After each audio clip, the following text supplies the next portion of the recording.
તો હાલમાં જે રીતના 3 દિવસની હીટ વેવ છે ત્યાં યલો એલર્ટ જે છે તે રાજકોટ અને જૂનાગઢમાં આપવામાં આવ્યું છે સૌરાષ્ટ્રની અંદર, જ્યારે ઓરેન્જ એલર્ટ જે છે તે પોરબંદરમાં આપવામાં આવ્યું છે। તેવી જ રીતે યલો એલર્ટ જે છે તે કચ્છ ભુજમાં આપવામાં આવ્યું છે।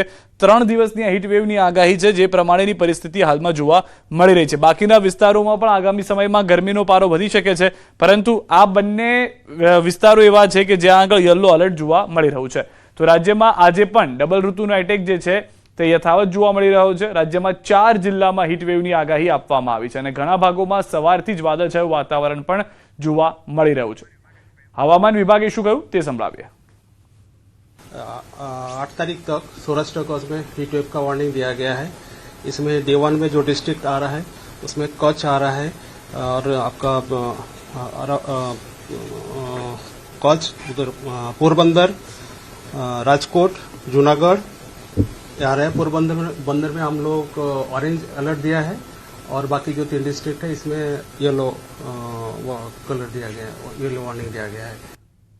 तो घણા ભાગોમાં સવારથી વાદળછાયું વાતાવરણ છે। ડભોઈમાં ફરી એકવાર હિલ સ્ટેશન જેવો માહોલ જોવા મળી રહ્યો છે। વહેલી સવારે ધુમ્મસની ચાદર છવાઈ ગઈ છે। સપ્તાહમાં બીજી વખત ડભોઈના વાતાવરણમાં પણ પલટો આવ્યો છે। ભર ઉનાળે આ રીતની પરિસ્થિતિનું નિર્માણ થયું હોવાની જાણકારી હાલમાં મળી રહી છે। સૌથી વધારે મહત્વની વાત જે જાણવા મળી રહી છે તે પ્રમાણે અનેક વિસ્તારો એવા છે કે જ્યાં આગળ ગરમી હજી પણ જોવા મળી શકે છે અને વાતાવરણ જે છે તેમાં પણ બદલાવ જોવા મળી રહ્યો છે। તો અલગ અલગ વિસ્તારો માટે અલગ અલગ આગાહી જે છે તે કરવામાં આવી છે। જે રીતે આપણે દ્રશ્યોમાં જોયું હતું કે કેટલાક વિસ્તારોમાં ધુમ્મસભર્યું વાતાવરણ પણ જોવા મળી રહ્યું છે। સાબરકાંઠા જિલ્લાની અંદરના દ્રશ્યો આપ જુઓ કે ધુમ્મસ જોવા મળી રહ્યું છે। આ વિસ્તારોની અંદર ધુમ્મસના કારણે લોકો પણ વિચારતા થઈ ગયા હતા કે ઉનાળો છે કે નથી। એટલું ગાઢ ધુમ્મસ હતું કે 5 ફૂટ દૂર જોવું પણ મુશ્કેલ બન્યું હતું।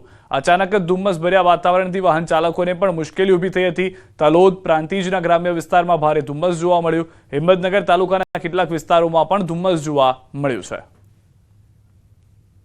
સવારમાં વહેલા ધુમ્મસનું એકદમ વાતાવરણ ઊભી રહ્યું છે, જેના પરિસ્થિતિ ચોખ્ખું દેખાતું નથી। બાઇક લઈને આવ્યો તો લાઇટ ચાલુ રાખીને આવવું પડ્યું। તો રાજ્યમાં કાળઝાળ ગરમીની અસર દેખાવા લાગી છે। ગરમીના કારણે કમળો અને ઝાડા ઉલટીના કેસમાં વધારો થયો છે। અમદાવાદની અસરવા સિવિલમાં દર્દીઓનો ધસારો જોવા મળી રહ્યો છે। ત્યારે દર્દીઓની સેવા માટે વિશેષ વ્યવસ્થાઓ કરવામાં આવી છે। હરતી ફરતી રિક્ષામાં પાણીની પરબ ચલાવવામાં આવી રહી છે। ત્યારે હીટવેવની આગાહી વચ્ચે શરીરને સંભાળી લેવી પણ જરૂરી બને છે।